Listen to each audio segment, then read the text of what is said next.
তুলাতলি একটি নদীর নাম। আর এই নদী হয়তো হাজার বছর আগে তৈরি হয়েছিল। একসময় বাংলা যখন ছিল একটি নিম্ন অঞ্চলীয় বদ্বীপ, যেখানে জোয়ার ভাটায় আমাদের যে মাটি, সে মাটি তলিয়ে যেত। সেই মাটি তলিয়ে যেতে আস্তে আস্তে পলি পড়তে পড়তে কিছু জায়গা উঁচু হয়েছে এবং সেই জায়গায় বিভিন্ন গাছ, বনজ, ফলজ এগুলো হয়েছে। তারপরে আস্তে আস্তে মানুষ যখন বসতি স্থাপন শুরু করলো, তারপর থেকে তারা কৃষিকাজ শুরু করেছে। সেই কৃষিকাজ শুরু থেকে আজকের এই আধুনিক সভ্যতা গড়ে উঠেছে। এই যে দেখুন, এখানে একটি সেতু নির্মিত হয়েছে। হয়তো 100 বছর আগে যারা এখান থেকে ডিঙি পার হয়ে এপার থেকে ওপার যেত, আজকে যদি তাকে এখানে এসে দাঁড় করিয়ে দেওয়া হয়, তাহলে সে স্তম্ভিত হয়ে শুধু দাঁড়িয়ে থাকবে, তার কিছু বলার ভাষা থাকবে না। ওই পারে দেখুন একটি 5তলা টেকনিক্যাল কলেজ হয়েছে, সরকারি, বাকেরগঞ্জের একমাত্র সরকারি টেকনিক্যাল কলেজ, যেটা হয়তো 10 বছর আগে মানুষ কল্পনা করেনি, আর 50-100 বছর আগে তো কল্পনার কথাই না। তো এই সড়কটি এখান থেকে এই যে বেড়িবাঁধটি চলে গেছে, এই বেড়িবাঁধটি এর আগে একটি পরিত্যক্ত অবস্থায় ছিল, সেটাকে কিন্তু এখন ডেভেলপ করে এটি একটি দর্শনীয় স্থান হিসাবে তৈরি করার জন্য কাজ চলতেছে। পাশাপাশি এখানে তুলাতলি নদীর যে সৌন্দর্য, এই সেতুর সৌন্দর্য এবং এই সড়কের সৌন্দর্য সব মিলিয়ে কিন্তু এক অসাধারণ রূপ ধারণ করেছে।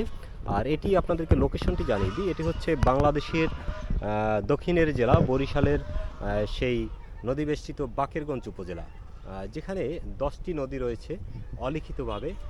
সেই 10টি নদী বেষ্টিত উপজেলার বাকেরগঞ্জ পৌরসভার ঠিক পূর্ব প্রান্তে তুলাতলি নদী। আর তুলাতলি নদীর উপরে এই পাড়টা হচ্ছে সাহেবগঞ্জ, আর ওই পাড়টা হচ্ছে আপনার হেলেন্সা, আর এটা হচ্ছে গারুড়ি ইউনিয়নের মধ্যে পড়ছে। তো এই দুই পাড়ের যে সেতু বন্ধনটা তৈরি করেছে, সেটা এই সেতুর মাধ্যমে। কয়েক বছর আগেও এখান থেকে খেয়া পারাপারের একটা বিড়ম্বনা ছিল, সেই বিড়ম্বনা কিন্তু মানুষ এখন আর পড়তে হয় না, কারণ সংযোগ হওয়ার পরে কিন্তু এই যে একটা মানুষের সময়ের অপব্যয় হতো খেয়াঘাটে ফেরিঘাটে, সেই খেয়াঘাট ফেরিঘাটের যে সময়ের অপব্যয়, সেটা কিন্তু এখন আর হয় না, কারণ আমাদের জীবনের বেশিরভাগ সময় কিন্তু এই খেয়াঘাটে নদীর পাড়ে চলে যেত।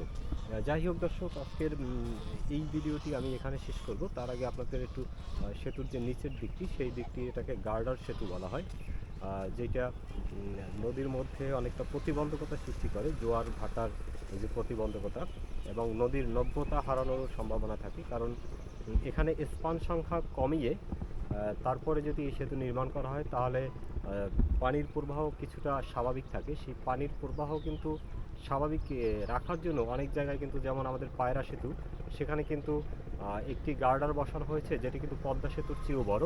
কারণ পানির প্রবাহ স্বাভাবিক রাখার জন্য এই অতিরিক্ত গার্ডার নদীর মধ্যে বসানো ঠিক না, কারণ এইখানে একসময় পলি পড়তে পড়তে যেইটা ভরাট হয়ে যাবে। কারণ আমরা দেখেছি বাংলাদেশের অধিকাংশ নদীতে এই সেতুগুলো কিন্তু নদী শুকিয়ে গেছে। নদী শুকিয়ে যাওয়ার অন্যতম কারণ হচ্ছে কিন্তু এই সেতু।